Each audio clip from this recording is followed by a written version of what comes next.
If you want to impale Mesmer as soon as the DLC drops, you're going to need one of these amazing weapons to take into the DLC to maximize your chance of success. I've got weapons for every attribute and type of build, so let's go!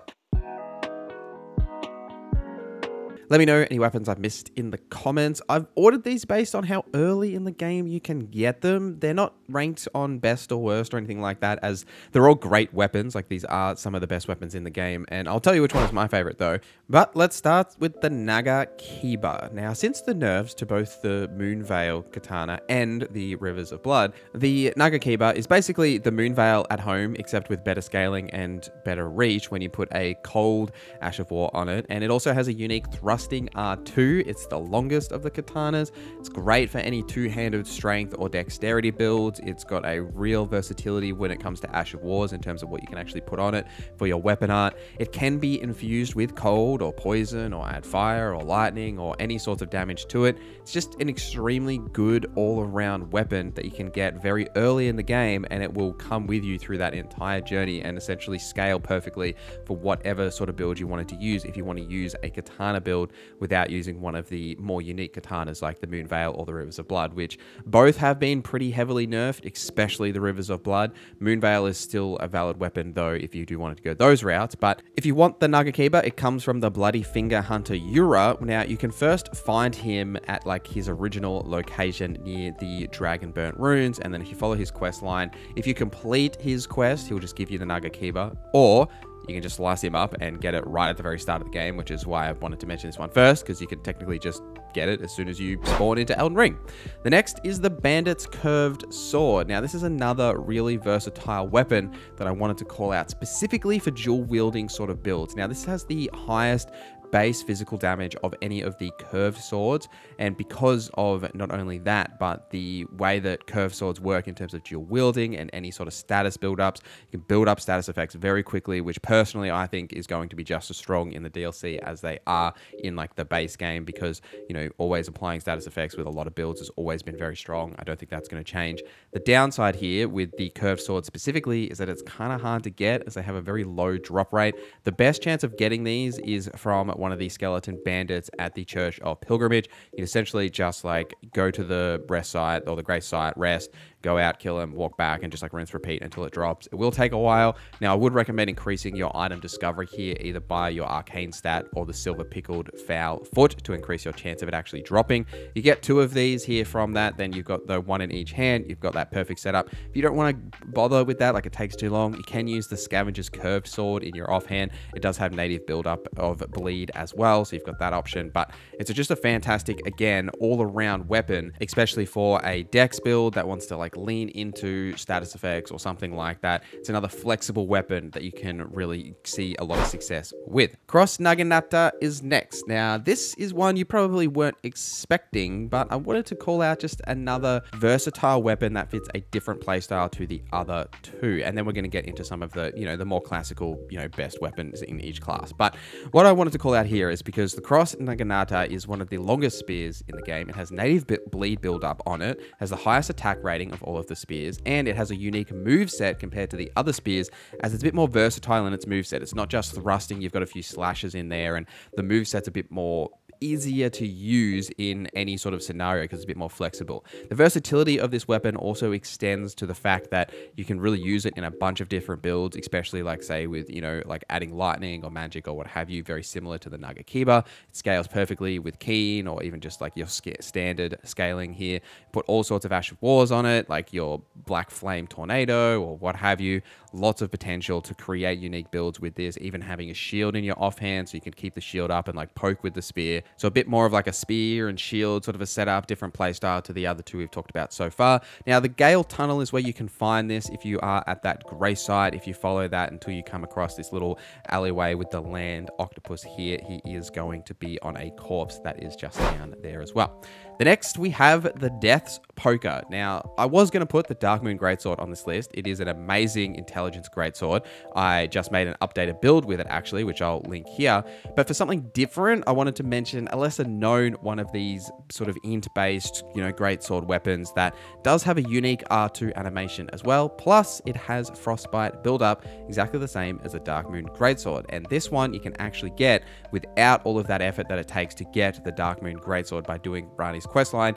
This one, you essentially just need to go to the southern Aeona swamp-based side of Grace, wait until nighttime, and then you'll see it just on the horizon. There is a Deathrite bird there that you'll need to defeat, and they will drop the weapon for you. Now, what's great about this weapon not only is because it has that frostbite build-up, it's got solid int scaling, even though it doesn't seem like it does, just based on when you look at the percentages there.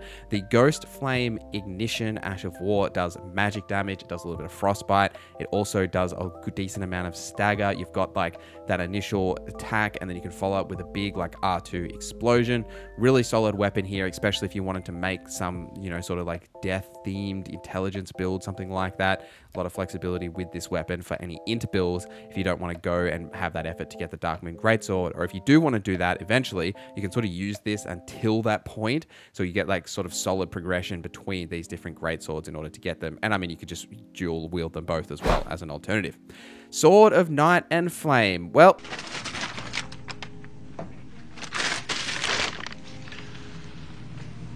I don't know what I expected.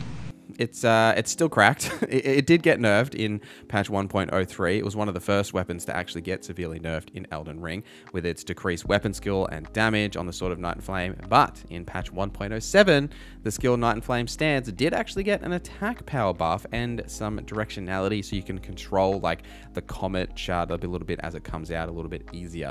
Now, the downside to this weapon is that you have to invest in both faith and intelligence, but the flexibility is being able to use both faith and intelligence, spells, and it's very strong against enemy resistances because you've got that flexibility of leaning into the flame or leaning into the intelligence. You've got that magic damage, you've got the fire damage, you've got the physical damage. Plus, if you are in certain encounters where you can, maybe use intelligence spells or use faith spells instead, you can switch between them pretty comfortably to make sure you're maximizing the potential of any of those encounters.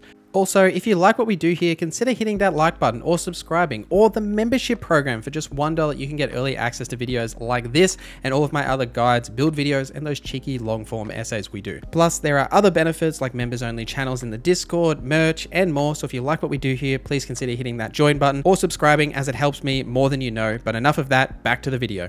Now, in order to get this, it comes from a chest in the Carrion Manor. It does require a little bit of travel here, so you can sort of follow the path from this side of Grace, follow the walkways, jump down into the building, and then jump down again, and you'll actually be able to open it from a chest here and pick up this great sword that is still pretty damn good. You can't make a weapon list about the best weapons in the game without mentioning the highest attack rating weapon in the game. Now, in patch 1.8, the poise damage of colossal weapons like the Giant Crusher was reduced, but it is still quite an incredible weapon. It has a unique R2 animation that is essentially a free Lion's Claw weapon art, so you get that, and that still allows you to put any sort of Ash of War on it, right? A good combo these days is putting Cragblade on it because of all the benefits and buffs that Cragblade has got, both to its duration, its increased physical attack damage, its poise damage it does. You can put that on there for the buffs that it gives you, plus that extra poise damage, so you can still stagger enemies very quickly, and it's still a fantastic weapon all around, especially in the colossal weapon class, or say a pure strength build. This is definitely something you want to use if you have a high amount of poise yourself, so you can tank some hits and just smash enemies with a giant hammer. Now, this can be found in a chest in the back of a carriage directly south of the outer wall phantom site of Grace. You can just go straight here and pick this up once you are at the Atlas Plateau. Arguably the best weapon in the game, and maybe the best faith weapon just across the board today, after all of the various nerfs to basically every other weapon, is none other than the Blasphemous Blade. Now, not only because greatswords across the board did get a speed, a range, a recovery, and guard counter speed increase in patch 1.09, this weapon does physical and fire damage natively, plus it has an incredible Ash of War that heals you per hit with Taker's Flame, and when you defeat enemies, you get a little bit of health back there as well. So as a sort of a strength faith build set up with the Blasphemous Blade, this is just absolutely one of the best, right? It's 100% one of the best weapon skills in the game, not only because of its healing you potential, but it has such great range, the fire damage it does, plus, you know, the actual sword itself does solid physical and fire damage on its own. You know, you can combo this with Flame Gamry Strength, which, funnily enough, increases your physical and fire damage. So it's just got a lot of synergies with these sort of builds, and it's one of the absolute best in the game. In order to get this, you will need to defeat Rykard, the demigod, and then you can hand in the remembrance to Iana at the round table hold in order to grab this weapon. Mogwyn's Sacred Spear is next. Now, this is a great spear that causes native blood loss buildup. It also does fire and physical damage. What's really great about Mogwyn's Spear is the Blood Balloon ritual. Now, after all of the nerfs to a lot of the arcane-based weaponry, especially like Rivers of Blood, if you want to stick with that sort of arcane build setup and leaning into bleed, this is one of the best options. Now, the Blood Balloon ritual will explode like with blood with each thrust that you thrust it up with. It will also coat the weapon with blood flame for a little bit as well. The amount of build-up that you can get by using this weapon is quite solid, considering it's a slower Great Spear sort of weapon. It has really good scaling, and also if you want to go into the DLC, you're probably going to need to get this weapon anyway, because you're going to have to defeat Moog in order to access the DLC, but you can get this by defeating Moog and then talking to Iana at the round table hold with his remembrance, so you can actually unlock this as well. Now, I've got two more for you, and that's the best staff and the best seal. Now, the best staff is the Carrion Regal Scepter. Across the board, this is the most powerful non-FP cost increasing staff in the game, or say a staff, you know, that also requires faith or something, right? It's the most just consistent staff that doesn't have any of those typical drawbacks for any of those straight intelligence-based builds. It's also pretty easy to obtain, right? You just need to kill Renala and then use her remembrance in order to unlock this.